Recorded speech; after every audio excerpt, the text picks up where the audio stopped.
Hey there, I'm Vanessa Gritton, and I'm here at Sideshow New York Con live, still hanging out, still geeking out. We're on the 5th day, and not only have we shown you so much content already, but there's still so much more left.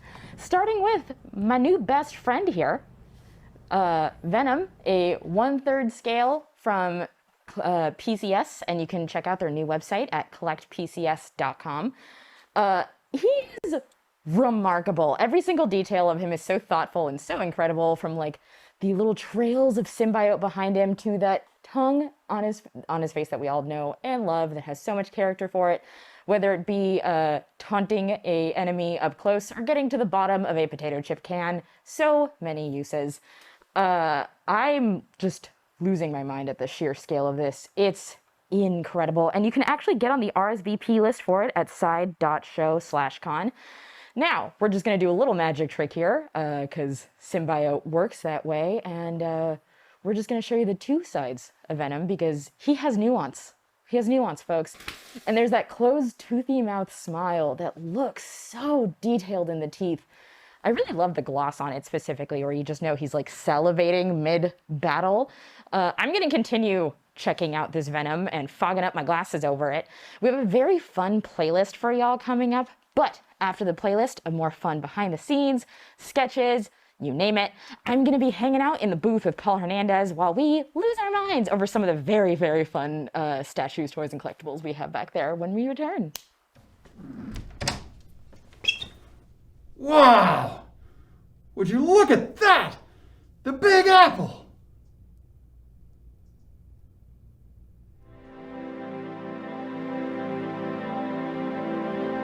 There's something unique that I feel when I'm sculpting. It's about emotion, it's about feelings, passion that help me to unleash all my imagination.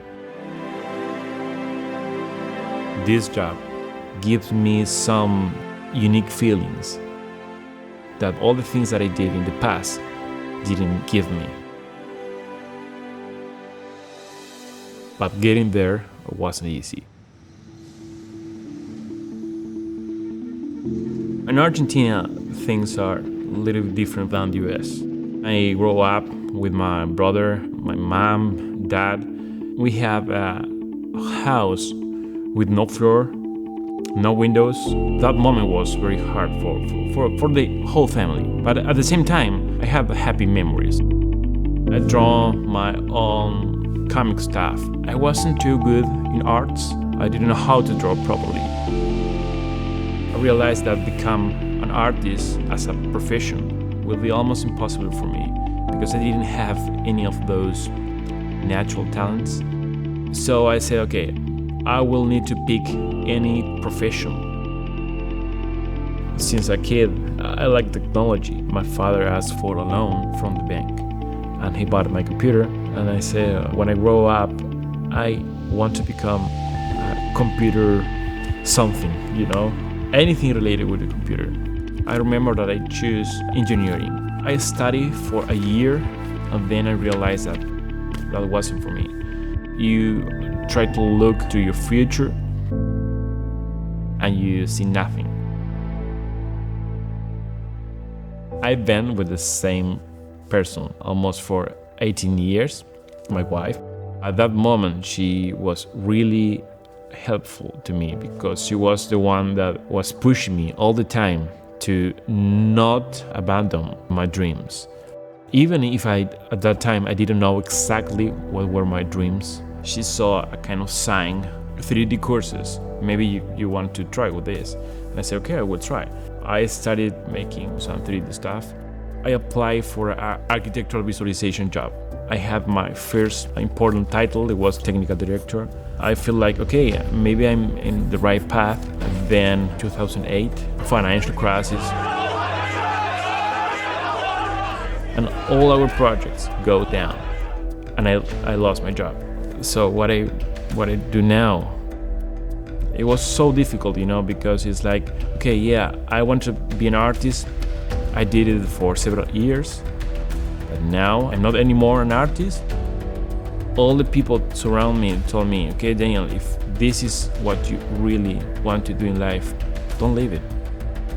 Then I moved to a video game company. That was my first approach with characters. Maybe I can try again with characters.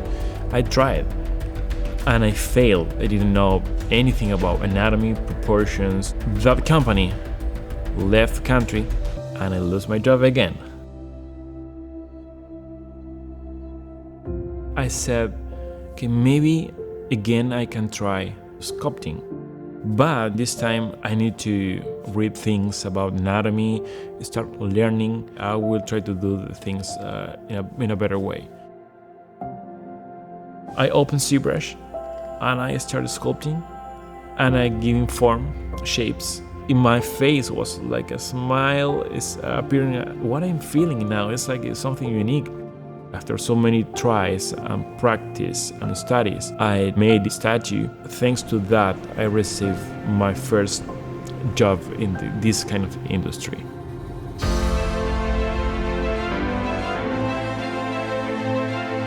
I received a lot of messages. Daniel, how do you achieve all those things in your career? I came from a poor city, I don't have too much money, I don't have special talents. When I receive those kind of messages, session, there is no boundaries, there is no anything that you can achieve. I think that I have responsibility to show to the people that if I did it, anybody can do it. My name is Daniel Bell, and I love what I do for a living.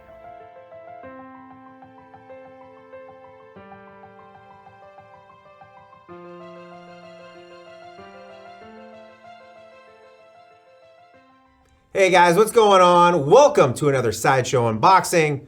I'm Joshy G, and today we'll be unboxing the Sabertooth premium format figure by Sideshow. Let's get started, shall we? All right, start things off with this base.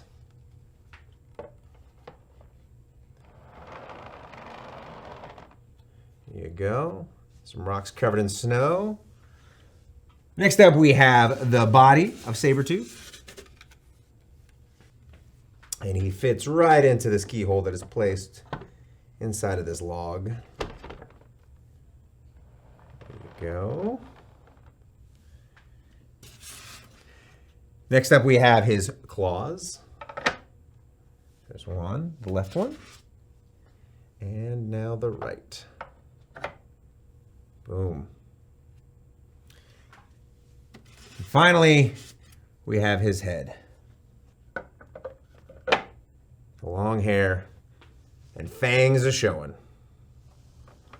And there you have it, ladies and gentlemen. The Sabertooth premium format figure, collector's edition.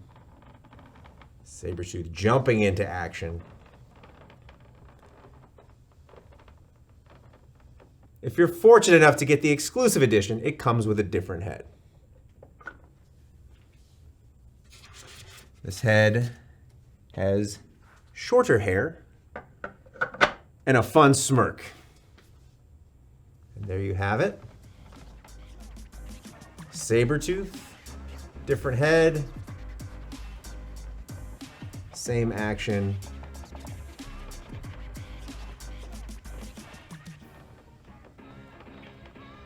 And this right here is the exclusive edition. There you go, ladies and gentlemen. This has been another Sideshow unboxing. Thank you so much for joining us. I'm Joshy G, and don't forget to let your geek side show.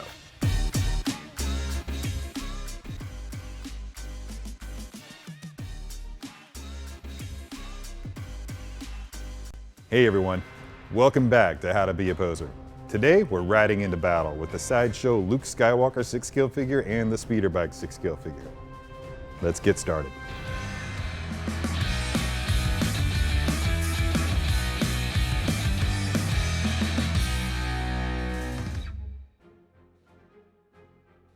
All right, here they are, the Luke Skywalker Deluxe 6-scale figure and the Speeder Bike 6-scale vehicle by Sideshow. Look at all this cool stuff that this guy comes with. You've got changes of outfit, you've got a pistol, you've got his lightsaber, various belts. Can't wait to see what I can do when I combine one with the other, so let's get rolling. Here's Luke out of the box. Now, the first thing we're gonna need to do in order to blend him with the speeder bike is to put him in the proper attire. That means we've got to lose this tunic that he really only wore in the opening sequences of the film. This is a pretty straightforward process. Now you'll notice when I take this off of him that he's not wearing his belt. I think that's by design. You can choose to put that on, but I think that having it on over the belt might disrupt the lines of the tunic, make it look less attractive. So while you're wearing the tunic, keep the belt off of him. All right, so that's step one down. Now I have to experiment with this poncho to get this onto him. Now here's the belt that is going to cinch this poncho to his waist, but it's not going to cinch the back part of the poncho. What's going to happen here is we're going to have to start out by feeding this belt through each of these little slats. Let's see, I think the best way to do this is probably to, will this pull over his head? I'm going to reach around the back and grab this belt, and I'm going to bring it around, and then you'll feed it back through this slat. So once you get that tied down, cinch it not terribly tight. That's reading pretty well. That's pretty cool. Next step is going to be get the proper head on him. So let's pop this one off, grab the cool helmeted Endor portrait. Ah, got it. Okay. Wow, that took some effort, but yeah, just be tenacious and you'll get that head right on there. Ah, that's good. We can get him looking up nicely. That's really, really cool. Okay, so we're going to need specific hands to use with this speeder bike, and they're going to be the hands that would normally be used for wielding his lightsaber. Let's see. Let's pull this one out first. On Endor, by the time he got off Tatooine, he was covering his hand with the glove because he got blasted by some dude on Jabba's sail barge. Wrist peg out, and let's see, we're going to need, there we go. That's the hand I'm looking for. Get that one all the way in, pull that sleeve down, and there you've got Luke in his Endor attire. Now, let's go ahead and bring the speeder bike into play. That's the part that everybody's waiting for anyway. Here we go. We meet again, old friend. It's been a long time. So, let's hope I still remember what I'm doing. Okay, start by getting Luke into just a basic posture. Now, you're limited in how far up you can bring the legs. So we're going to work with that. We're going to work with what we've got in order to create the perfect, or the ideal, as close to the ideal pose as possible on the speeder bike. Now, go ahead and bring his arms up just to fake that riding pose. This looks ridiculous. I promise it'll look cool later on.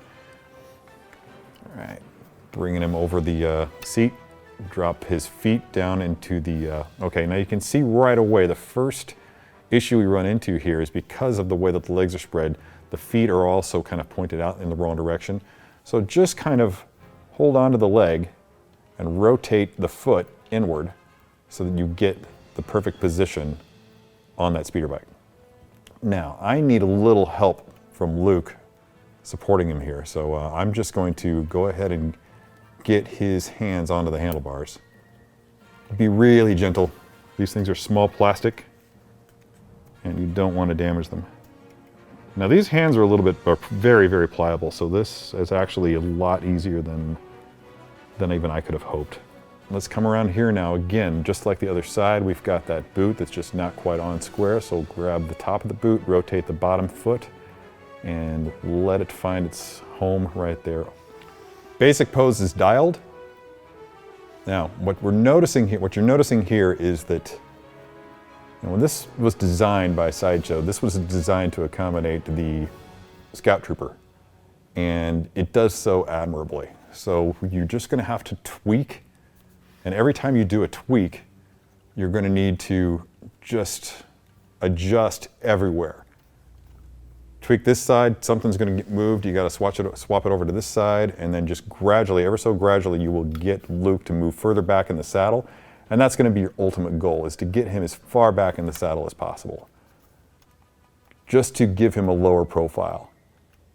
The speeder bike is a crotch rocket, so you don't want him sitting too terribly upright, so do whatever you can to make sure that he has that sport bike posture, that racing streamlined posture, and then bring his head up So you want to use this poncho to like act like it's hitting the wind. Just use movie stills for reference if you have to. And there you go. That's your basic Luke Skywalker riding a speeder bike pose.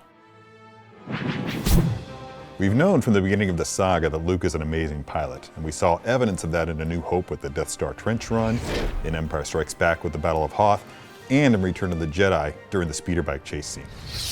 When you pair Luke with a speeder bike and think outside the box, you get some opportunities for some amazing poses.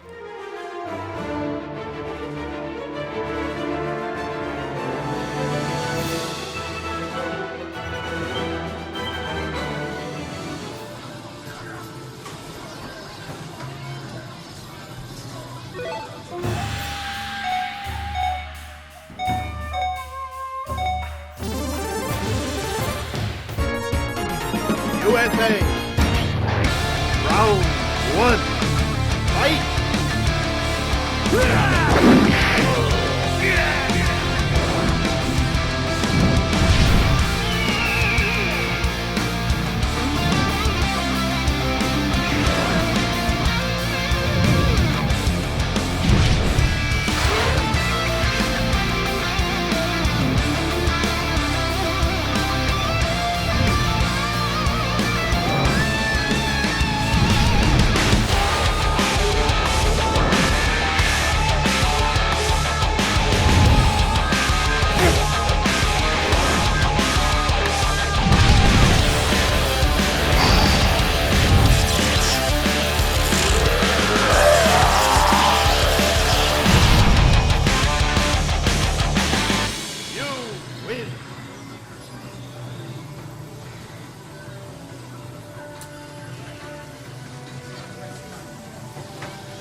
Welcome back to Sideshow New York Con. Wasn't that playlist a blast? I am living my best life in the booth right now with Paul Hernandez. Hi. Is this your first day in the booth? I have not been here yet. I have been, just like everyone else, watching this from home and moderating and, you know, all around just geeking out and trying to get into the con floor. But the restraining order has finally been lifted. Thank God. So here I am. So, you know, it lifted at 1:58, so here I am. I'm ready. I was doing the same thing, watching it from home and just like dying to see some of these in person. So show me what you're really excited about first. Let's get right to it. Oh, okay, we're gonna get right to it. I think if we can back up just a slight bit, the first thing I definitely want to look at is the Raging Cajun himself. This is just announced, and we always say what's really funny is a lot of times we know that some of this stuff is coming out, but we don't get to see it in person, and he is absolutely stunning in person. I mean, everything from, you know, game recognized game, and that hair is ridiculous. Yeah, that he's you got both going have on. some volume and lift going on. Yeah, we go to the same barber, you know, now. But I absolutely love the new Gambit 6-scale figure. And I know Sam's going to get in and do it in a second there, but that new, like the translucence in the card throwing and that kinetic energy that he has is incredible. Of course, you know, he's lined up with the classic bow staff that we all love so very much. And I know you and Amy talked about it earlier, but how great is that trench coat? That trench coat is so perfectly tailored. And it's one of those things where like it really moves with him in a way to where anytime you pose him with it, it feels like mid-scene, like there's some air underneath it. Oh yeah.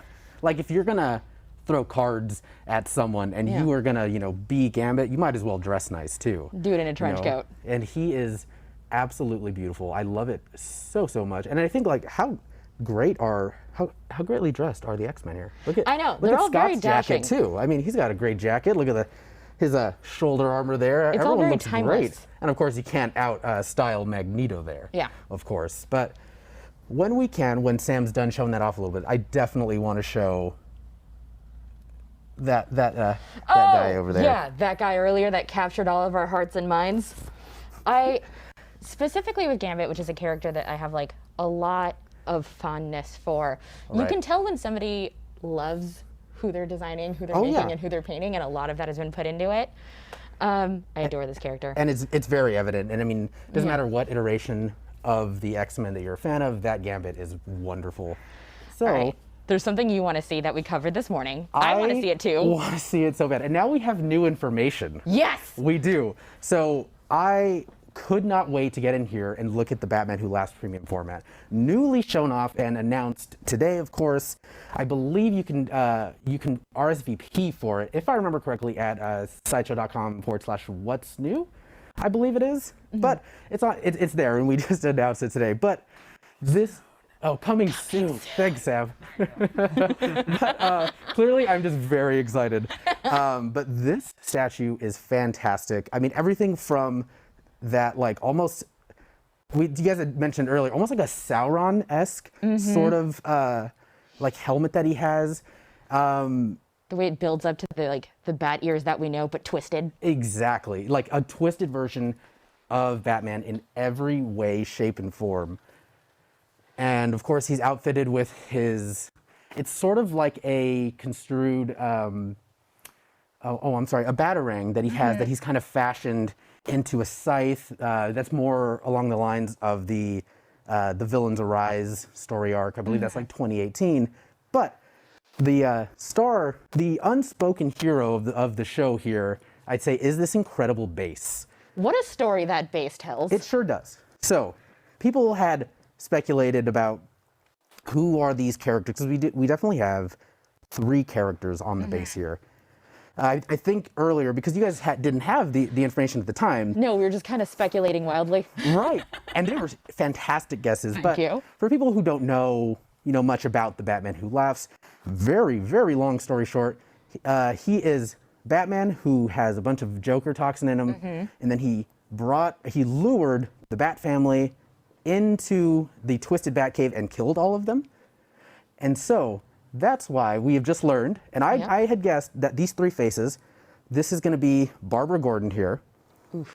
And then we've got, of course, Dick Grayson Nightwing, and then Jason Todd Red Hood down there. You can really see the agony in the touch. You can really see, yes. It is very, very, it's so creepy because the eyes are like they're bleeding, and of course, Casey Love. Like, who else would you get to put that horror touch on it? Exactly. And for people, because people did have questions, and they're like, oh, it was Hawkman, which is a fantastic guess because the mask. You can see the mask there, but if we can, I don't know. Here, I'll see if I can come around really fast, but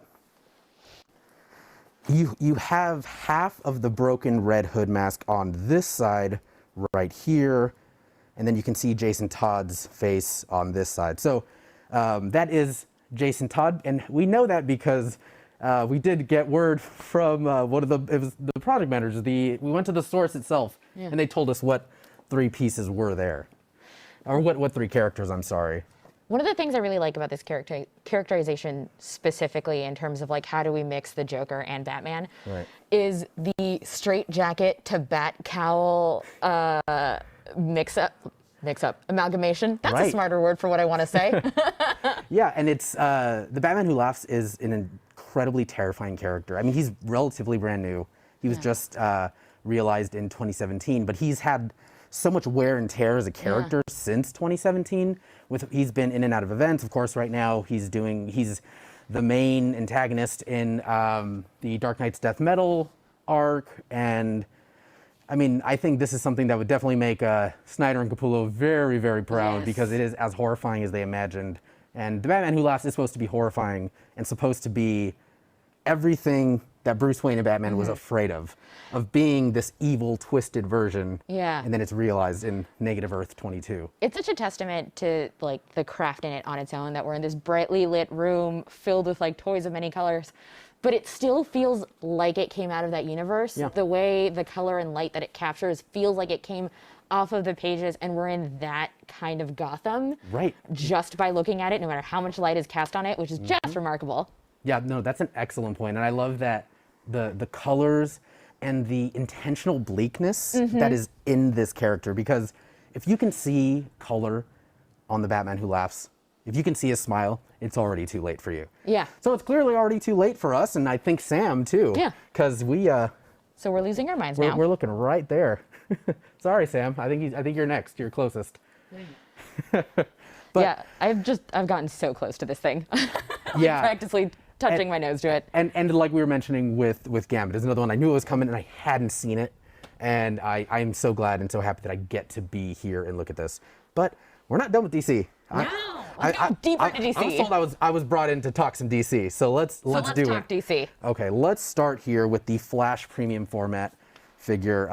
Another incredible piece. I think we definitely, everyone talks their preferences. Yeah. I am definitely like a kinetic motion and energy type collector. The more motion and story that you can evoke from just a pose, I'm sold. It feels like it comes out of a scene. It's something that's, it makes it so much more to where you can look at it and really know what that character was doing, and it really adds to the feel of the universe that it's in, no matter where it is in your home, you know exactly what was going on in that part of the world. Oh yeah, and it's, seeing the Flash run like that, and just sort of, especially with, how we have it angled right now, running right at you, immediately, it's the Flash. How you can imagine how fast that he's running. And I love, the Flash is one of my favorite heroes because right now, that can be Barry Allen. That can be, that could be Wally West. You don't know who it is, but it's the Flash. It's the Flash that your heart wants it to be. Right, and I love that this pose so much is so light.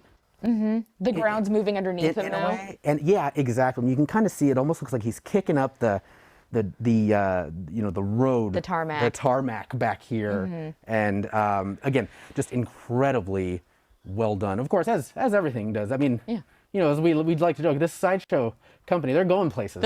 I think it should be on everyone's radar. But it's probably my favorite Flash statue ever. And we've seen a lot, and Sideshow's done a lot of great ones, but this is top tier. It really does justice the way the character moves. Nice. And speaking, thank you. No one ever catches my puns. I appreciate you so much. I'll take all the justice puns. Thank you. And speaking of movement that does the character justice, the way the Green Arrow is posed. Oh, yes. The amount of control and poise in that dead-on aim that his arrow is going to be where he needs it to be. Oh yeah. I mean, we, maybe for safety, just in case, we should probably point him at the Batman Who Laughs, just in case we need him Keep to us protect safe. us. Yeah. And I also I'm a sucker. I don't know why, but I've always loved sculpted water. So do I. I love the way it looks. It's very kinetic. Yes, and I love the way that an artist can sort of, create that story. Like, exactly where he is just by looking at the base, which is such a talent in and of itself. And then not to mention also that mechanical quiver that he has back there that he's probably hidden into the city somewhere just in case. So he's always got it on him. And the classic Ollie, the hood, I love it so much. And I love the motion of, you can already see the arrows being pulled back. Yeah. It's fantastic. And that's one that went really, really fast too. I remember I just started working at Sideshow when this premium format went on sale. I was like, maybe this will be my first, I'll dip my toe into Sideshow with this, and it was gone. Went like that. Yeah, and it's very obvious why when you're seeing it in person. Yeah. It's beautiful. The one that made me do an audible when I first stepped into the booth is everything about this Starfire piece. Oh, wow.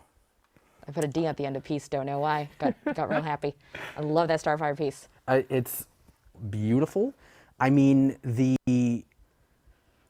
just the foresight to have the base be her hair and vice versa. Yeah. Is absolutely wonderful. You've got the violet ray soaking up suit that she's got on. It's a very classic version of Starfire that I think all DC Comics fans will be very well aware of. I mean, and then what's really nice too is kind of the break of color you get in her hand. When she's got the energy sort of flowing from her hand. I mean, it's absolutely wonderful. And not to mention also down there on the exclusive, we got an adorable looking Beast Boy riding what looks like a. I'm also trying to figure out. It's Roomba? Oh yeah, it's like a cyborg Roomba. And oh wow, it is fantastic. I mean, it just kind of shows the playfulness and the whimsy that is in not only his character, because what's great is she lives in a world of the Titans who are whimsical and fun, but by herself, it's a very serious portrait and statue. But then as soon as you bring Beast Boy in, you realize like how whimsical and fun her world is. And oh, it's such a great piece. And another one that I haven't gotten to see in person until now. Now, this display is to show some of our classic DC pieces, along with some newer ones that are available. Really loving, specifically, that Superwoman in the back, Supergirl in the background. Yeah. There's a grace to her that I see specifically with the character that's very much like sculpted into the movement of her hair, and the cape. Now, is the cape posable behind her? Yeah. So it does look like it's a wired cape, so it can be posed. It is a mixed media piece. I mean, I love it. I think there is. I mean, I'd be hard pressed to find another statue out there that does kind of capture Kara's, Supergirl's character better than this. I mean, you can kind of see she had just lifted off the ground with that incredible base there, and yet being in the air, delicate enough to like literally have a bird perch on top of her, and it's so whimsical and fun, and it's just, it's iconic, and it represents everything that like that symbol that her and Superman have on their chest means. Now, speaking of an iconic piece, Yes. and it's telling a story, and we know exactly what's happening and what's going on. This Clark Kent to Superman statue. Oh my Lanta. Yeah, I mean, and I love, I mean, and it is named perfectly. You know, the Superman call to action PF. Exactly. And the reason that I think it's named so perfectly is like, I feel like poor Superman, as great all the powers he has, he's never off the clock. No. Ever. So, I mean, you can clearly see, you know, he was probably just at the planet, just working, maybe on a coffee break, doing A good something. story, a good lead. Doing what he did, but you know what? It's time to jump into action. And I love everything about this piece because it's very, you know, maybe sometimes you get a cape when you get a Superman piece, and this Superman, and it might be mixed media, and just the cape is the mixed media. Yeah. But you've got him, he's got a full tailored suit. Yeah. And our team, you know, did such an incredible job on everything. And again, I mention it all the time, the the sculpted water that he's leaving there. It's just such a nice touch that I always, you know, before I even worked at Sideshow, I like to say it didn't have to be there, but the Sideshow team just always goes above and beyond to bring you into the world and kind of allow you to create the story around this statue. Absolutely. Now, how jazzed are you over that Batman behind him?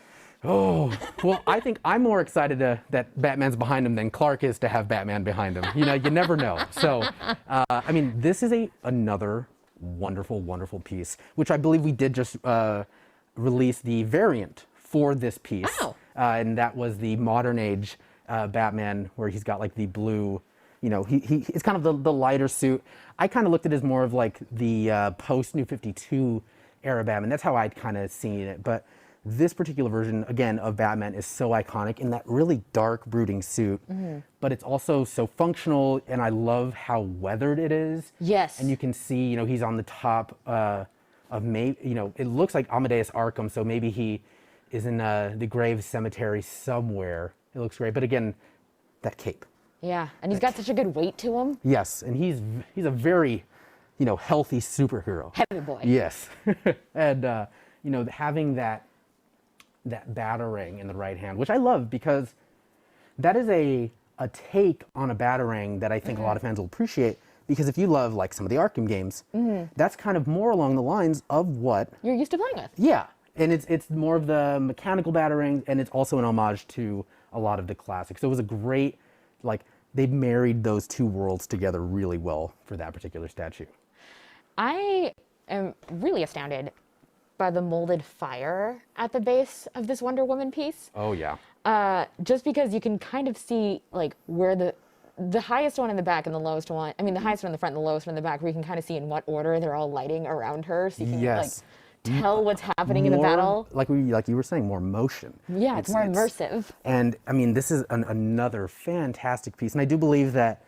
I guess it's technically considered mixed medium because of the lasso, because the lasso is not sculpted per se. I think it does have a little bit of, you know, give and take, but you don't want to obviously take it out and play with it. Yeah. But it can be probably moved just very slightly. It feels more like rope in her hand. Correct. Yeah, exactly. But I mean, yeah, this Wonder Woman piece, it really kind of showcases, again, Diana in a way that it's like, I would not want to be on the other end of whoever is getting roped up here. It looks terrifying, but you know what? Luckily, it doesn't look like she's after either one of us, so I think we're safe. Maybe Sam, who knows? She might be going for Sam here. Now, why Sam? Many reasons. I don't know. I just met you, Sam. Hi, Sam. I like you. Now, Hawk Girl is a favorite character of mine, and I really do love that the way she's posed and the look on her face lets you know how heavy that mace is. Oh yeah, like you know everything you need to know about Hawk Girl. You can get in this statue. You know, and it's all in that mace. Yeah. Like, if she doesn't like you, that's the face you see. And if she likes you, you might see that face anyways. You'll give her a reason. You'll never know. But you know, Shiera here is a fan favorite. I know. I love her so much, especially from like the classic Justice League animated. That's sort of my introduction to her as a character. And this definitely encapsulates all of that. She's got like the Black Hawk belt logo on, which is a really nice touch. Again, that did not need to be added, but the team at Sideshow, the creative team, they just above and beyond. Yeah. Because it's what they would want to see, and it's like very evident to like By fans. fans for fans. Exactly. This is a statue made by fans for fans. And also, can we talk how wonderful all of the detail and the feathers are here? The plumage looks so luxurious. Great word. I would have never gotten the plumage. I would have never been there. I was like, you know, the feather spread. You know the fancy word for feather. Yes. I mean, it's fantastic. And it is sculpted, but when you're looking at it from either direction, it doesn't look so. It's just absolutely wonderful. And then that head sculpt, that like screaming, you know, kind of Battle cry. portrait that she has there. You can hear it. It kind of evokes like that fear of whoever's going to be on the other end of that mace. And I believe this is the collector's edition, and the exclusive is absolutely wonderful too. That's the Kendra Saunders portrait because it actually has her hair out and you can see her face. I love it so much. Now, I'm really loving how this Aquaman really does feel like he's currently underwater. Yep. Everything has that lightweight, buoyant look to it while he feels grounded in there. Oh yeah. The detail on his face specifically, and that expression of just confident know-how in battle, and that he's looking up so you know whatever the enemy is, it's either bigger or floating, I'm going to presume. Or floating, yeah. I mean, I absolutely love not only like the face sculpt, but like you said, it evokes a sense of like environment. You know exactly what's happening where he is. Not only because he's Aquaman, but you can see by the base. The kelp and the seaweed. The kelp is sort of at an angle because you can see that it's moving. There appears to be, I mean, the Atlantean symbol is built into the base there, as well as all of like the sculpted like octopus structure suction on the cups. bottom. And you know, that's what Atlantean, you know, home decor looks like, I guess. And it's incredible. You could pick it up at the Atlantis IKEA. You sure can. Yes. What an IKEA that would be. But yeah, I mean, also just the vibrance on his armor and on his hand, like his gloves, and I mean everything. The changes in texture. Oh yeah, and the scaling on the armor alone. Like, I could maybe do like 5. And I was like, that's a lot of scales for the day. I think I'm done. But they had to do this constantly, and like just every scale is shown here, and you can see his armor and how wonderfully like pristine it is. Because I believe this is more of like the this is more King Arthur Curry, and you can even see a nice touch his neck tattoo a little bit. If we can sort of see that, Sam, I don't know if we can get there, but it's like right in there, and it's just a nice little touch. It's thoughtful. That is just like, this is a nice nod, like, hey, we know what we're doing, we promise. Now, right next to him, breathtaking. Oh yes. Awe-inspiring. Everything about his expression, his pose. We have Green Lantern, and he's amazing. Yes. Anyone who's seen me on anything here at Sideshow knows that the Green Lantern is my favorite superhero of all time. I actually own this. This is at my office right now, and he just watches me work. You know, he's like, he just instills willpower, like just keep plugging away. Yeah. And I absolutely love this piece. And John Stewart is probably my favorite Green Lantern. There's quite a few of them. Honestly, same.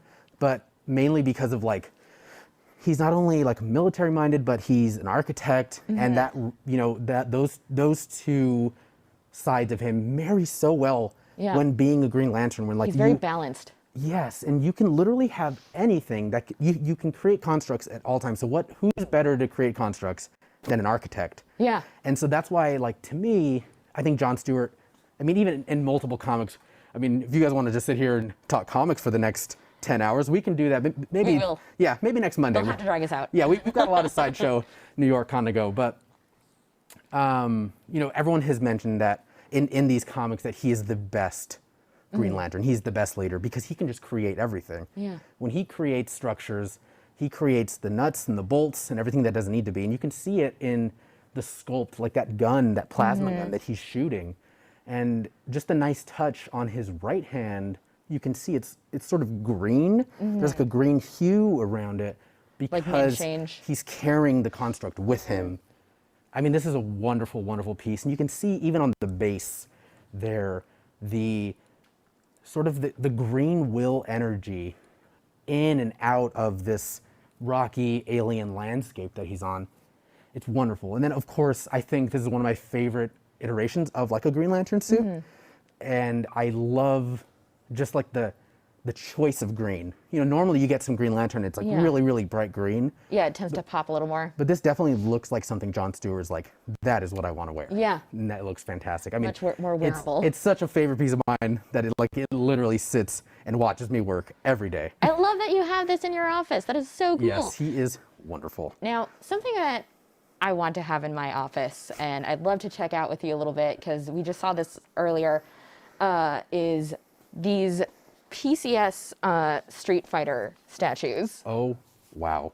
And then these, especially these two R-Micas are fantastic, especially at the quarter scale, but how impressive and daunting is that 1/3 M. Bison? That 1/3 M. Bison, I mentioned this earlier, but again, it's only, like, I'm not a tall woman, I'm wearing platforms to trick you all, but it only, like, comes up to about, like, above my knee. Yeah. But I feel like I can't take him in a fight even at this height. Yeah, I wouldn't try it, you know, either. You know, it's like, you know, probably not.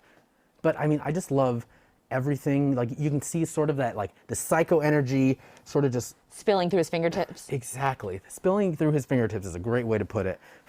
And especially, you know, with it being a mixed media piece, this cape that he has is absolutely fantastic. Yeah. It's beautiful.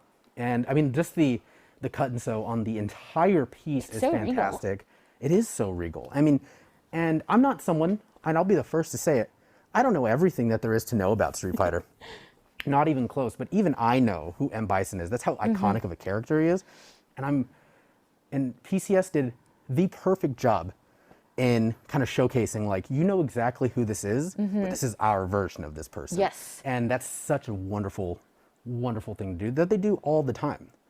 Yeah, it really captures a lot of the both like color, energy, and expressions for anybody that's enjoyed a Street Fighter game at any point in their lives. Because I know whenever we're picking characters, we probably are a little bit more personal than we'd like to admit when it comes to, like, this is who I'm gonna be. Exactly. And M. Bison just captured my heart. I love it so much, and he's in such a really cool pose. One of the details that I really like specifically is that base that so much feels like it's part of the battlefield that we just kind of dropped into. I mean, I absolutely love all of the expressions on the little corner podium characters, these little podium statue characters here. They all just feel different. Like, every time you look at one, you're like, oh, I noticed a completely different thing. And they may, you know, I haven't looked at all of these extensively, but they do seem like, wow, this one's slightly different than this one and this one. And that's what you would find, you know, in a base or wherever he actually is fighting. Nothing's going to be identical. And PCS did a really good job of making this base feel in-game and weathered. And like, you can tell that he's fought here before with his big old boots, which are absolutely fantastic as well. Oh, wow, what a great piece. Now, I brought this up earlier, but the new website is collectpcs.com. So that is collectpcs.com. And something I saw on day one that I've been dreaming of looking at, and maybe if you want to walk me on a little boot tour through it, is this Marvel Avengers display over here. Oh. It's just bringing my childhood to life. I can do that. Should we go left to right, Sam, or right to left? Up to you guys. All right, go right to left. Let's go right to left here. Of course, we have the classic Bruce Banner here. This is from the Avengers Assemble line. I mean, it's wonderful. You know, of course the first iteration of Hulk that we got before there was an actual printing error, and it switched him from gray to green. They're like, let's just stick with green. It's better. It works. And I mean, look again, like at how weathered, like we can't really show it here, maybe over here, but like you can see like the back of his feet are even dirty, and it's just detail that maybe people who are looking at this collection, if you own this, maybe some people will never see it, but like you know it's there. Yeah. So you know how much care and how much quality goes into every one of these pieces. Into the actual creation of it. Every little vein, every little dimple, it brings it, again, a phrase that I keep using, page to paper. Yeah, it sure does. I mean, and it's something that's really, really appreciated because constantly when I'm reading, you know, I read, you know, me and Amy will read stuff from, you know, for the Comics Hall, and we'll be like, that would be an awesome statue. And it's like, who do you go to do that? Sideshow. Sideshow. And Sideshow does, like you said, it brings page to paper so well. I love it every single time. And then, of course, not to be outdone ever, is Mr. Tony Stark himself in his stealth suit. I believe, yes, and this is another one that is fantastic. And this, I do know, is one that is still available on our site if that's something that you'd want to bring home to your collection, you know, quietly, because stealth suit. It's you the know, whole point of which is weird because I don't think he's ever done anything quietly in his life. Never. But I mean, this is such a great alternative version of that suit that has been used in a couple of different comic book iterations. None that I think had made it, you know, so prominent and so sort of at the forefront and people asking like, let's do this. But someone loves it so much that they're like, we have to make this version of Iron Man. Now, Beautiful. I'm really loving how that Iron Man captures light, but also the way Black Widow's vinyl suit feels, and from across the room, you can tell that is vinyl. You can tell the texture of the suit that we've all kind of in our heads superimposed as we know what that vinyl looks like. Right. I mean, it's wonderful. And I love, again, especially, you know, to take a step back and look at it with that background and everyone in this. Yeah. You can see that this is mid-battle. She's not right at the forefront with Tony Stark and Thor and Cap because she's you know, she kind of runs ground ball. She kind of runs and operates everything. And that sniper rifle, she's probably out pretty far. And you can see that maybe some of the destruction or some of the wind being caused from the fire is like causing her hair to flow. And that may be all incorrect, but these statues are so great that it allows me to kind of create the story. And that's absolutely, oh my, it's wonderful. And also, yeah, that suit is fantastic. I love that suit. Now, my niece is turning 10 tomorrow, and she's going to yell at me if I don't bring up this next character. It's her favorite character. It's all she thinks about all day, every day. We have Captain Marvel. Oh, wow. Yes, this is a beautiful piece. I remember when we had, I think during 12 Days of Sideshow last year, had sort of brought this, you know, we had teased this. And I hadn't even seen it. And I was like, I know it's beautiful. Because I can see the silhouette and I know it's beautiful. But specifically, everything about her suit, iconic. Everything about the pose is iconic. But I love, love, love the base on this. And again, the motion. The takeoff. And the colors used on, you know, in the base and how it's sort of telling, again, when you kind of put everyone in realm and think of the fight, you know, they're clearly fighting Thanos here. So of all the energy and everything that you need to be able to fight someone like Thanos, and just to see her, I mean, you know, she's coming in to punch him right in the mouth. Yep. And so, you know, you gotta love Just it. a real big silencer. Big old haymaker. Oh, wow. And again, of course, you know, the Sideshow team just defying the laws of physics with that base. Making her feel somehow weightless and like she's mid-takeoff. And of course, I'm obsessed with that Captain Marvel mohawk. It is something I wish I could pull off, but again, I'm telling everybody listening to hold me accountable, never let me shave my head. I can't pull it off. I think, you know what? I think you should do it. Thank you for having faith in me. Now, of course, always the center of attention. Cannot be ignored, refuses to be ignored. This very classic Iron Man. Yeah, you know, I heard when they were setting the booth up, he wouldn't even let the stealth suit be near him. He's like, we need our space. I need my time. He's like, I am the original. I need my time. Yeah, this is the original Iron Man statue from the Avengers Assemble line, which is, well, it is sold out currently. It is so great to see all of these pieces next to each other. Yes. And you finally get to see, what in scale these all look like with each other. And I mean, all of the detail and the almost like the cybernetics that kind of go into his suit. Like you can see the different layers like around his rib cages, all of like the detail on the back of his knee. Everything on this is incredible. And I really just am a sucker for that classic old school head sculpt. I think there's even, oh yeah, that old school head sculpt is fantastic. I love it. Now, our American hero, Captain America. Everything about his pose and the way he's holding that shield. Yeah, and I'm pretty, normally he would be on your left, but yeah. Today he's on Tony Stark's right. Yeah. So he's this on is our left. He's on our left, yeah. Correct. I mean, again, another classic version of this character that, Steve Rogers is so, he's so known, and that character is so, I think he's been used so many times that sometimes people think maybe it's hard to sort of surprise me. But then you see this and you see the detail on literally every part of his suit that has never ever been fleshed out before. And the team at Sideshow did. They fleshed out every little part of his suit and made it look super functional and maybe a little older. Yes. Because I feel like at this point, Steve Rogers could have had his suit upgraded by Tony Stark at any time. But he doesn't want that. He likes what he likes. It works for him and he knows it. And it's super functional and he's like, I don't want to cause a fuss. And this is, and again, the scaling on the armor and the sculpt, it's perfect. I love it so much. Now, the one who everyone is taking on, right behind him, we have Thanos.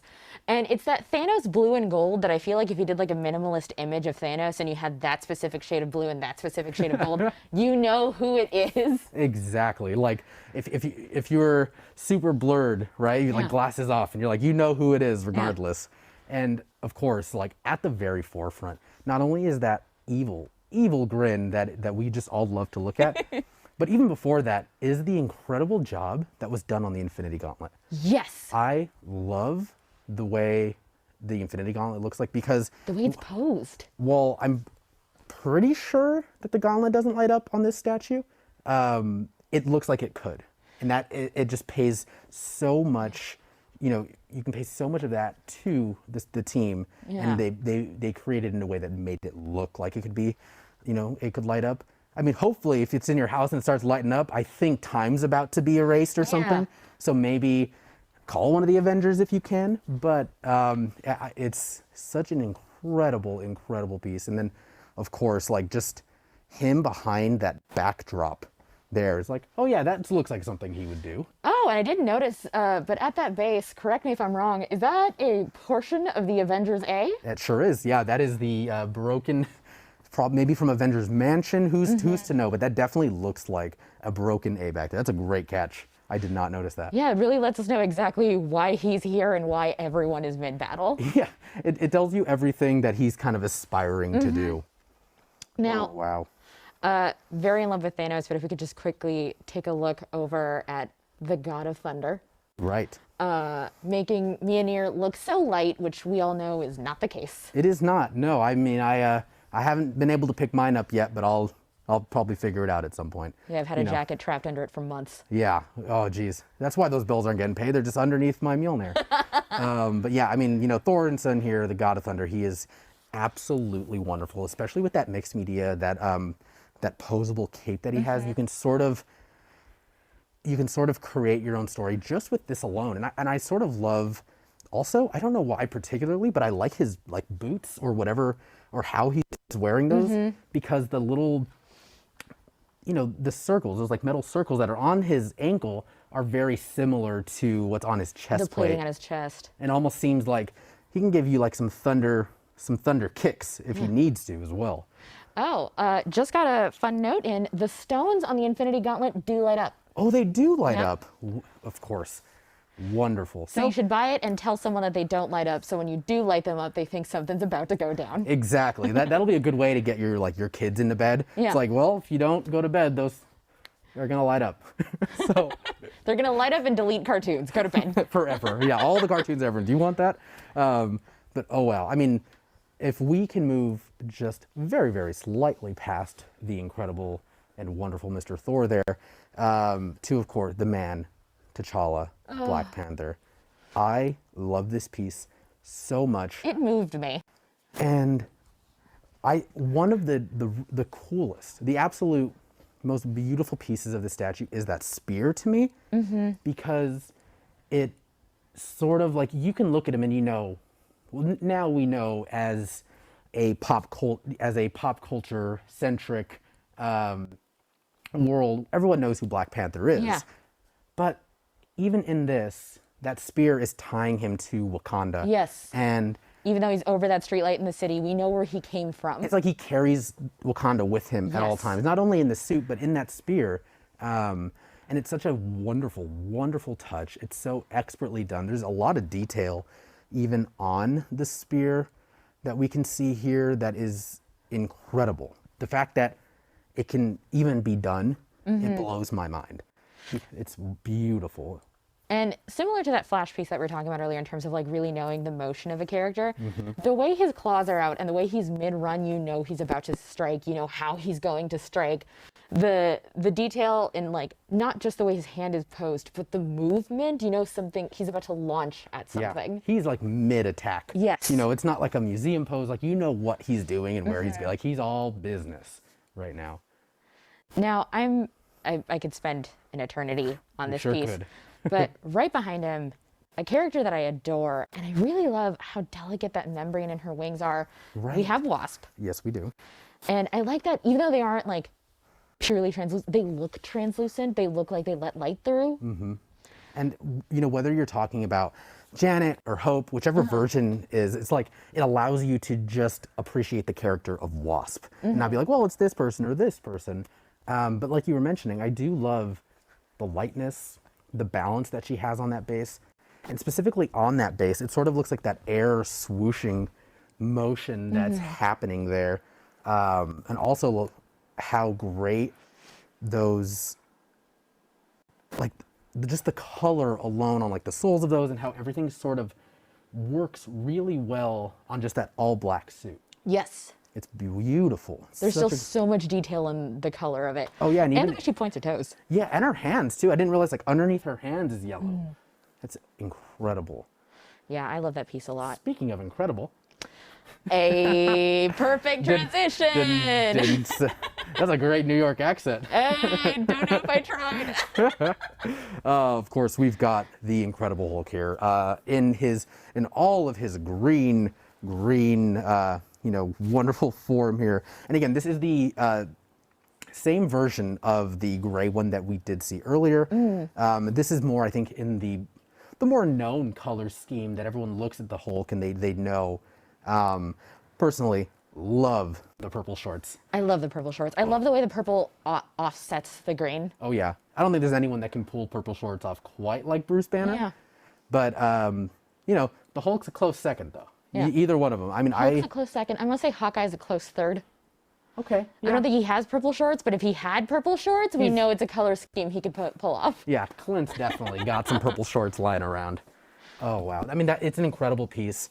That's the version of the Hulk that I think everybody knows. You know, people have obviously probably seen the gray Hulk, but everyone, the Hulk in that green and that purple, it's beyond iconic, I think. Yeah. You know, you can just say the Incredible Hulk, and like you said, that color scheme, if you zoomed out, you know exactly what it is. Yeah, and I really love the shading on it. And very much the way he's posed, the way he's sculpted, Hulk's gonna do what Hulk does best, and that is Hulk smash. Hulk smash. Oh yeah. Now, speaking of poses, we have a very fun playlist for y'all coming up. On that playlist is a brand new bonus episode of Strike a Pose Season 2. It was filmed back in January in studio, back when that kind of thing was possible. Oh yeah. So if you're wondering why people don't have masks in it, that was back in January. That's that brand new bonus episode of Strike a Pose Season 2. There will also be a brand new bonus episode tomorrow. Yeah. And a new episode of new season of Strike a Pose is coming up at the end of the year, and you might see some familiar faces in it, namely mine. It was filmed remotely, so you can see what my couch looks like. Nice. So that's all the coming big up. questions getting answered. Yes, that's coming up on the playlist right now. And when we get back to the booth, this is actually going to be your last chance to see these booth configurations. So please let us know in the chat what you want to see. We're taking requests. We want to basically live here and have our mail forwarded here. So go ahead, please let us know. We would love to show y'all. And enjoy this playlist we got coming up right now.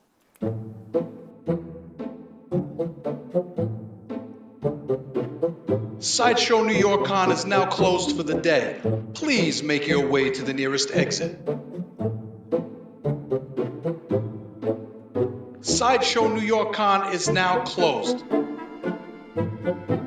Hey buddy!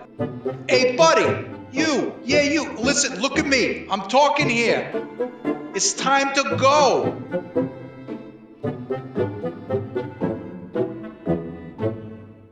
Hey everyone, welcome to Strike a Pose, the web series from Sideshow in which 3 contestants battle in a 6-skill figure posing competition. Each contestant will be given 10 minutes to hit the best pose that they can. When the time's up, they'll all be judged in 3 separate categories: creativity, composition, and character. The contestant with the best pose wins the figure. Alright, let's meet our contestants. First up is Wendy. Next to Wendy is Madison. And last but not least, we have Tessa.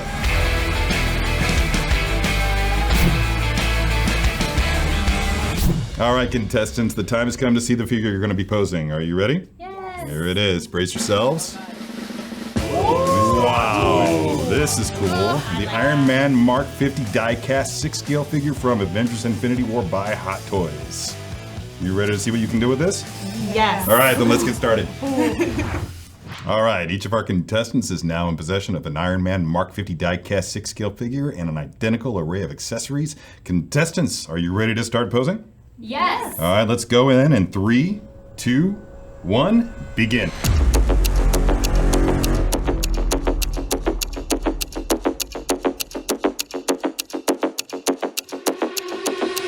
I feel like I shouldn't have like pulled the head off. Oh wait, no, I did it. Okay. Huzzah. Wow. This is what I'm truly like at home when I was putting together another Hot Toys at home. Is it in? We'll say it is. I was about to say something really inappropriate and I didn't go there. I'm proud of myself. She said. We encourage that. We're at the 8-minute mark. Madison, how you doing over there? Struggling on getting this piece to connect. Then how do I? Oh, that was easier than I expected. I love the noises of discovery, of just abject joy when they figure something out. So, Okay, I feel better now. how's it going down there, Tessa? Well, I have a plan. Yes. You're totally minimizing your commentary there. I like the way you're psyching out your opponents. Yeah. Keep them guessing. That's a good strategy. I love plans.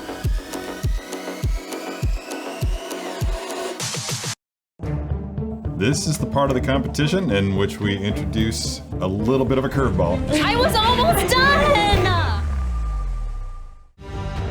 All of Tony Stark's premonitions and preparations have converged by the beginning of Infinity War.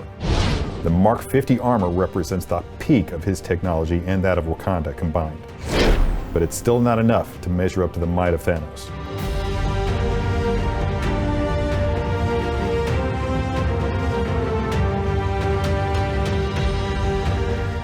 Okay, just gonna. That's not the final pose. It's not. Whatever. Thanks for clarifying. Not giving it away yet. Is this how I lower this thing? It helps. Well, But it helps. technically it should You just slide up and you have to down. put pressure on it if you're trying to go. There you go. God, how embarrassing. That was a great bit. You're welcome, internet. And everybody stop. Why? This is the part of the competition in which we introduce a caveat, a little bit of a curveball, just to keep things interesting. No! Yes. I was almost done! So these curveballs are actually determined before the show begins. So we had this already decided going into this competition, and the curveball we decided to do was you have to implement at least one arm cannon into your pose. Oh.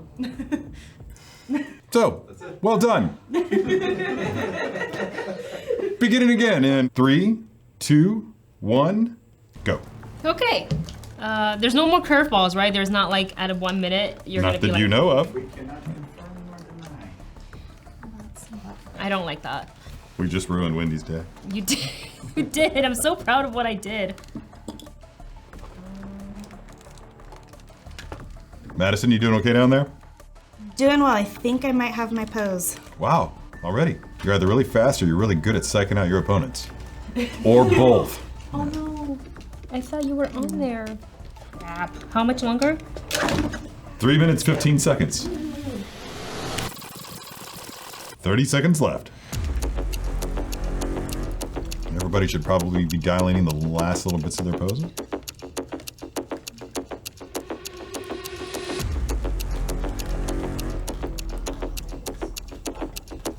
"15 seconds. I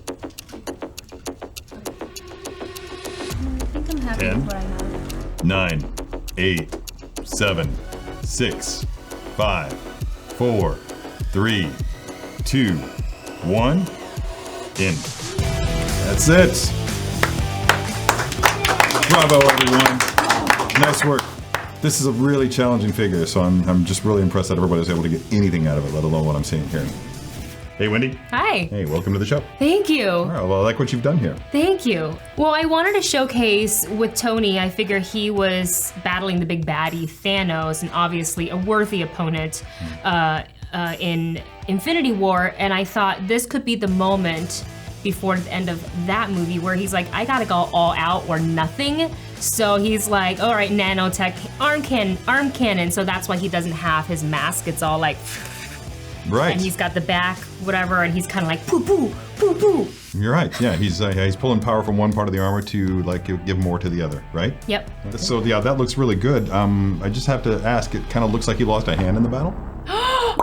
I mean, look, he's got morph parts of his hand into the weapon. So it's actually like here. It's just like elevated. Okay. All right. So you're bringing your storytelling skills to bear. I get it. Okay. Just as he's bringing all Stay guns true to my story, Okay. whether I like it or not. All right. Cool. Well, thank you, Wendy. Hey, Madison. Hi. Hey, welcome to the show. Oh, thank you for having me. Yeah, thank you for being here. I like being here. Even though it's nerve-wracking.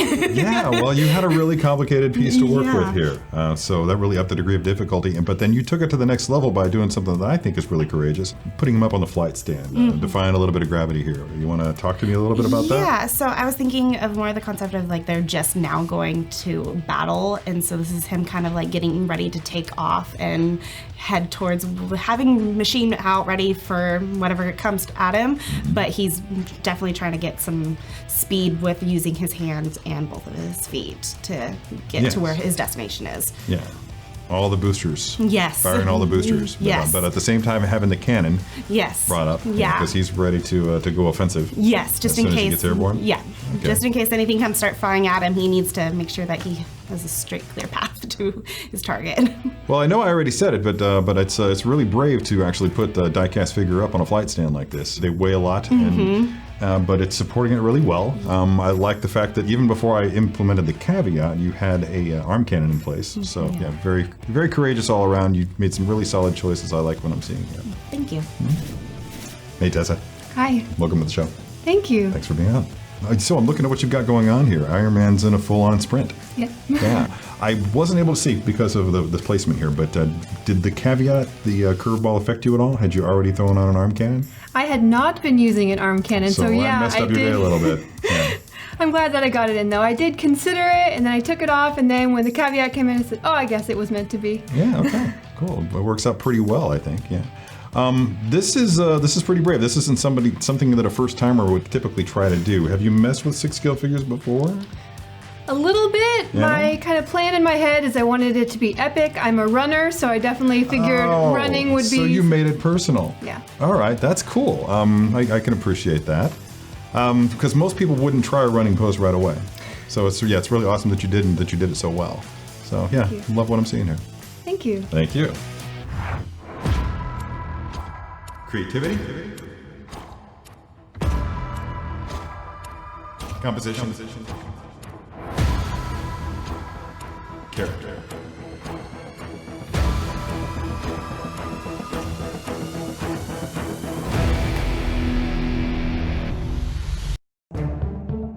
Today's winner is... Yeah, we got some big guests, big news. Joshy G got to be looking strong. 678, 679, and 680. Whew. Oh man, it is hot in here. Oh, good Lord. Whew. Whew. You know what? Let me just turn on the old AC.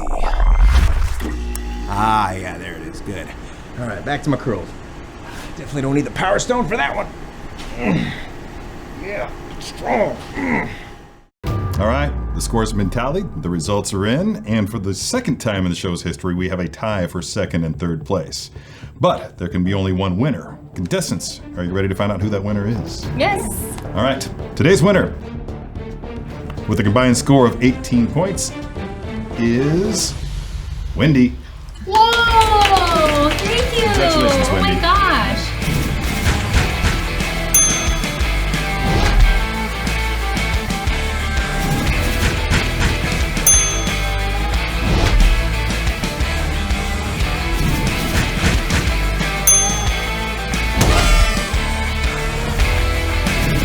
All right, thanks for watching this episode of Strike a Pose. Be sure to let us know who you thought won in the comments below. And from all of us at Sideshow, thanks for watching. We'll see you next time.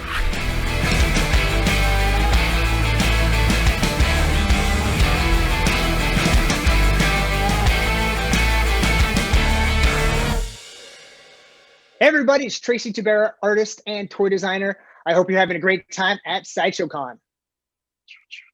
Finger guns.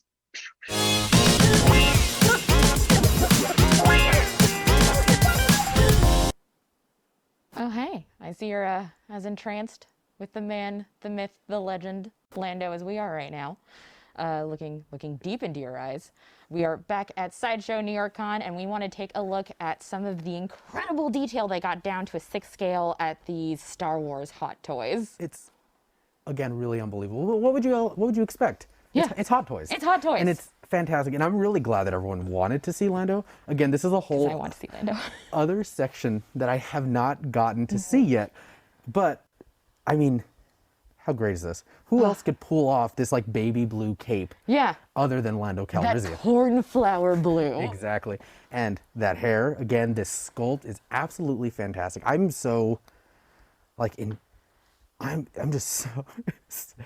Sam really loves Lando too, just so everyone knows. Yeah. And I really, really love, again, all of the tailoring on, of course, specifically Lando, because that is who we are focusing on right this second, but of all of the Hot Toys Star Wars pieces. I mean, Lando specifically, like all of the, all of the pattern that you have, it looks kind of so simple, on the outside. And then you kind of open up the cape there on the inside and you see all of the incredible detail in the print there. Yeah, that lining. The art opens up, the more flamboyant it gets. Almost like Lando Calrissian himself. Yes. What I really love are those boots, especially those incredibly stylish, very cool boots that make the entire thing an outfit on its own. I think every costume in the Star Wars universe is very cool, but like Lando's is the one that I think every single one of us want to pull off. Yeah, and we couldn't. Not on my best day. Not on my best day can I ever be as cool as Lando. Day. I mean, he's just so effortlessly cool. Mm-hmm. And before he even talks and woos you with whatever beautiful buttery sentence he's gonna say, you know how cool he is just by how he dresses. Yes, absolutely. Which is, there are some true characters in the Star Wars universe, but none quite like Lando himself. Yeah, he has stories. Now, I want to take a look over right next to him at this Luke Skywalker, and specifically the expression and detail on his face that feels like it came right out of a poster. Right. I mean, and you can sort of feel not only the tension, but sort of the atmosphere because I believe this is a Dagobah base that he's got here. So that's specifically, this Bespin sort of version of Luke Skywalker, that we see. And it's like you were saying, I mean, that head sculpt is incredible.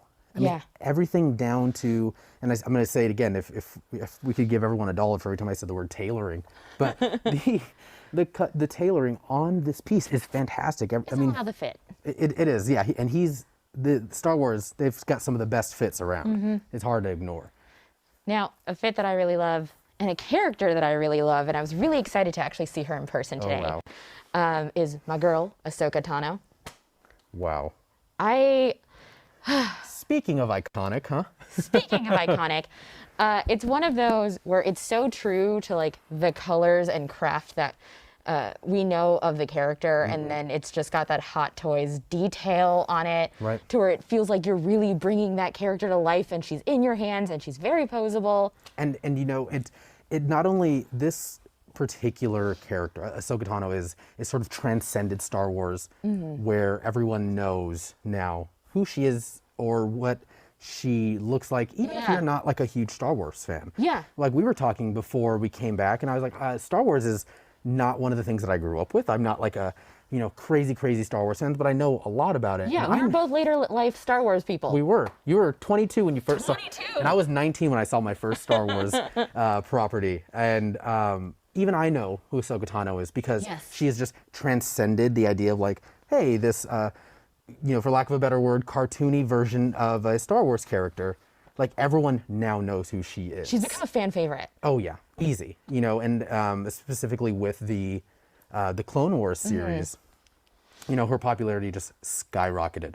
Yeah. And there to help her sort of guide that skyrocket is her main man right behind her there, Captain Rex. Captain Rex. With that haircut specifically is so it's so powerful looking. It's all business. It's all business. There's no play. Business haircut. It's like the version of Rex that I definitely love to see, because I did finish Clone Wars and I loved it so much. And such a blast. Is that a Star Wars joke? Thank you. Also, can we talk about how incredible that helmet is? Like it's got the number, it's the markings on it. That's incredible. I believe on his right arm too. Oh wow. Now, I've mentioned this before, and I know this is only like my first day hosting for Sideshow, but this is going to come up every day of my life that you'll ever meet me. My favorite feature in any toy ever, I am such a sucker for it, I'm immediately sold whenever it's included, is battle damage. Oh. I love battle damage. I think it adds so much character. It lets you know who we're dealing with and how many things that they've escaped. So, I want to fawn over the battle damage on Boba Fett specifically.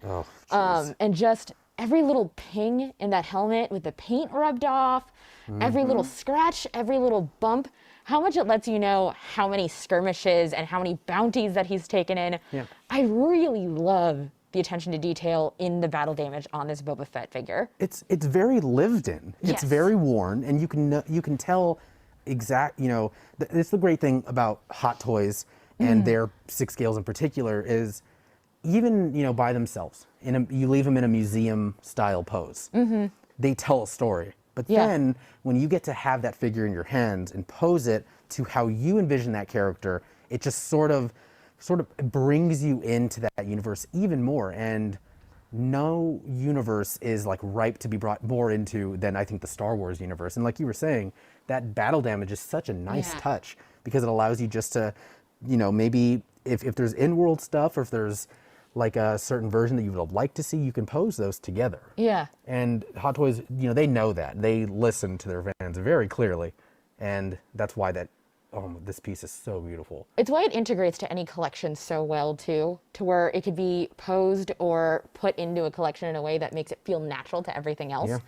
Now, in terms of posing, I'm very in love with the Death Watch Mandalorian just above it. Because it has that stand in the back so you can get that mid-flight pose. Oh yeah, that like the dynamic stand that they have so well. Yeah, so you can get them, blasting off or sort of however you can envision whatever your version of the Death Watch Mandalorian is. And also, that blue is beautiful. That's a gorgeous blue. On it. I don't even know what kind of blue that is, but like that. Is that my roots? Yeah. I think that's my roots. Maybe, yeah. And, but I mean, just everything on like how simple and clean it is. It's absolutely wonderful. I love it so much. Now, we are not ignoring you. We saved what you're all very excited for. We have to take a look at the child. How can we not? Oh, look at it. The child is so cute. Yeah, I just want to say that right now. It's the kind of eyes where it's just like, yes, I will be your mother and keep you safe. But you might also fling me across the room.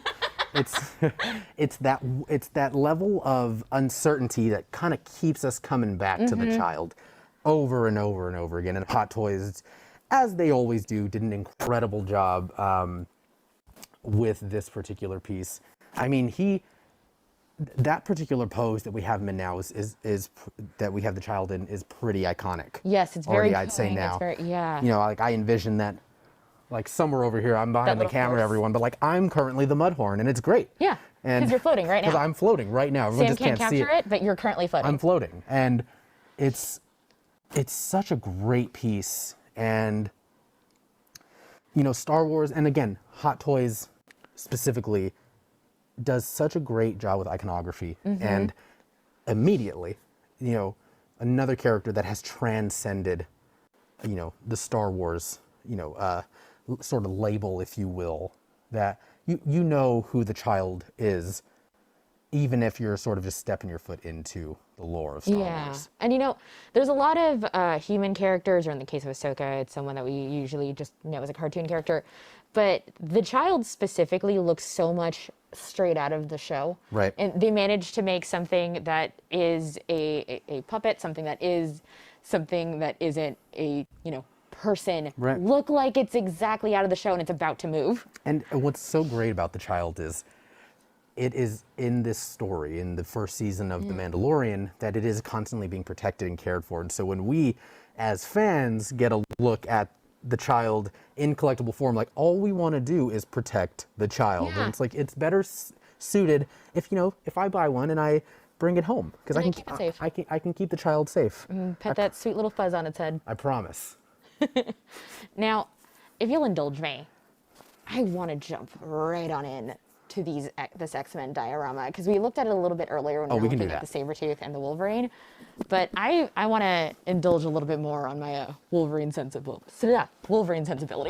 Oh, wow. And again, shuffle on over here.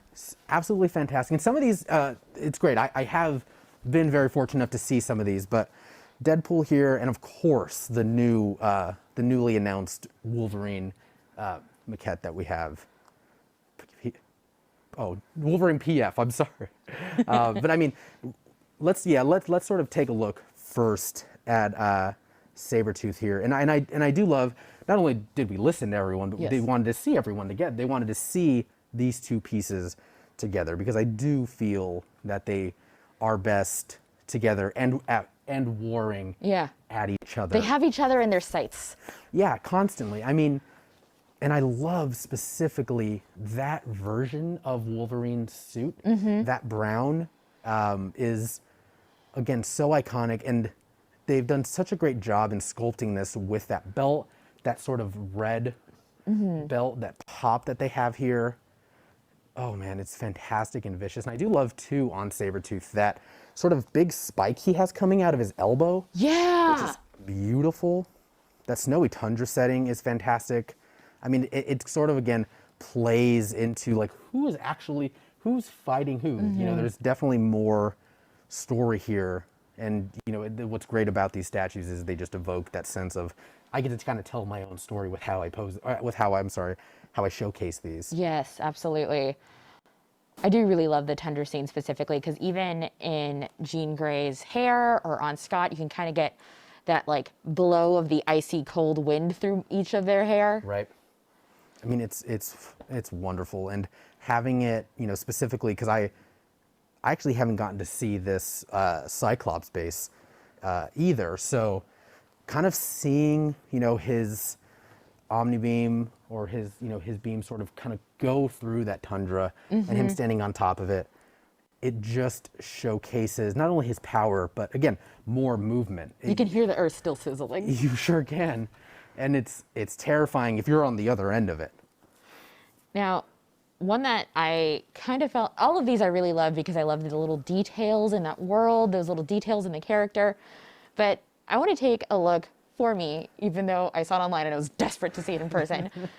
Cable and Deadpool, and specifically the little nods to each other in those statues. Well, I think the nods going on are one way. They're one way, and it's all Deadpool wanting the attention that Cable won't give him. Oh yeah, Wade definitely has a bro crush, and he always has, and he probably always will, literally for all time. Yep. But I do love also the weight that we have of, you know, sort of the perceived weight of Cable. Yes. And seeing him sort of come out of this teleportation and time travel portal is absolutely wonderful, and I love so much the detail in that little, you know, Deadpool doll. The little Deadpool doll, just so cute. He literally can go to the end of time and will never escape Deadpool. Nope. He can't. I love it. And also, I love that there is a secret Wolverine mask down there as well. I didn't notice that. You see right there by the left. Oh, you're right. There. Yeah. Just, again, such a nice touch that if you just have Cable, you're like, boom, this is X-Men. Yes. Because look at this and this and this. But if you start putting all of these together, it just starts building this story. So by itself or in this diorama like we have it here, it just all works. Yeah. All in and of itself, because there's so much care and detail in every aspect of these statues. And you can see that story continued to be told if you look behind Deadpool, slightly on his hip. I don't know if we can get it on camera, but it's slightly on this angle. That little Cable doll. Oh yes. Right on his hip. Yeah, I'm sure Cable is very happy to know that Deadpool carries a little piece of him always. A little Cable plushie around, so you know he can kind of always have him there. Yeah. But yeah, another fantastic piece, and almost. And Deadpool is so iconic that it's sort of fun to think of ways like, how can I portray Deadpool in a way that people haven't? Yeah. And of course, again, not to be outdone and always outdoing themselves, the Sideshow team, putting him on a crashing, what looks like a moped, and having him ready to jump right off of this, just showcasing like the energy that just exists in the character of Deadpool. Just the explosive movement. And it doesn't matter which version, which iteration, like that energy just lives in that character more so than a lot of different comic book characters. And, you know, he is probably, you know, that symbol there right on his belt, that Deadpool symbol, is so wildly world known. It's incredible. I love it. Now, speaking of having an energy, a very specific energy, this Logan is in the middle of doing what he does best. Oh, yes. And he's enjoying every second of it. And by the billiards and the glasses and the claw mark on the bar stool, you just know it was a bar fight that somebody picked that they weren't ready to finish. Oh, yeah. They, you know, all he probably wanted to do was finish his beer. He probably just wanted to finish his beer. That's all he wanted to do. Almost as much as he wanted to win a fight. But he's like, you know what? It's 2:30 in the afternoon and I haven't gotten to a fight yet. I see no better time than now.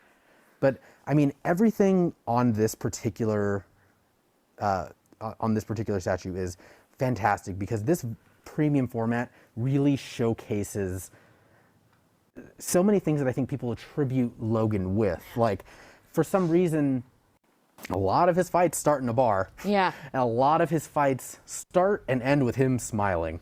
And I absolutely love, like, that he's got that bit of adamantium showing underneath. Yes. Because he was skinned, and I think that was like the first and last punch thrown. Yes. By whoever decided to pick a fight with Logan.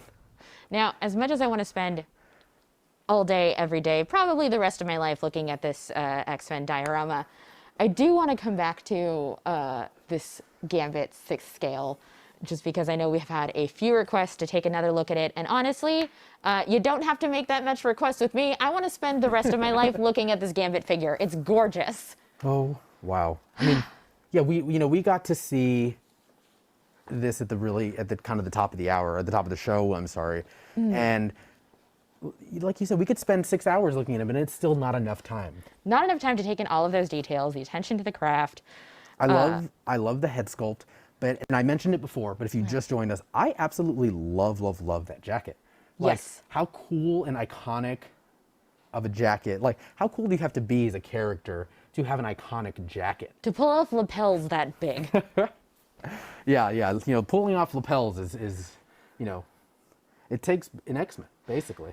And correct me if I'm wrong, but I believe that there is either another head or another hair piece that's a longer hair. Right. So this is this is one of the sculpts. There should be an alternative head sculpt that you can pop on that has more of the classic, I'd say, Gambit hairstyle that we're kind of all used to, more accustomed to.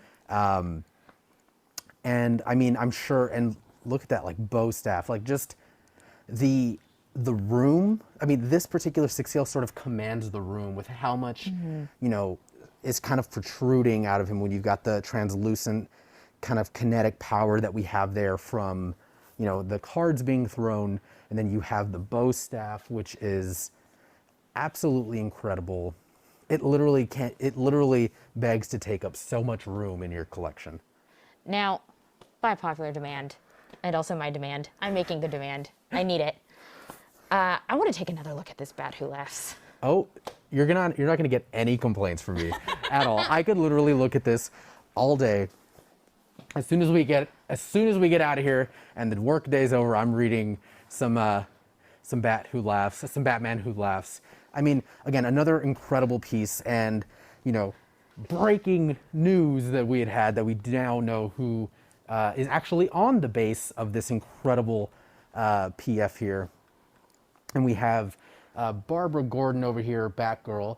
We've got Dick Grayson, aka Nightwing, and we've got Jason Todd, aka the Red Hood here, because in the -22 Earth in the Dark Multiverse, Bruce Wayne becoming this, you know, monster version, he merged with the Joker. He actually invited all of the Bat family to his, you know, Batcave and murdered all of them as like a final hurrah and final, you know, one last joke, if you will. Yeah. And it is so encapsulated in this premium format, in the crying eyes, the blood coming out of them, and then there's blood on the platform there, like this sick, twisted. It really sets the stage. It sure does. You get a lot of what you need to from this character, and you know, none more than, you know, you can't have a Batman Who Laughs premium format without a portrait of him laughing maniacally and being so terrifying. And this specifically, like those teeth are horrifying. And the bloodied claws. Yeah. I was watching you guys this morning and how you were both like, look at those claws, look at those hands. Again, I'm a horror fan, so the second I see a little blood drip, I am sold. And I love this version of the Batman Who Laughs Batarang. It's sort of his Ripper scythe that he's got here, I believe in the Villains Arise era that he got.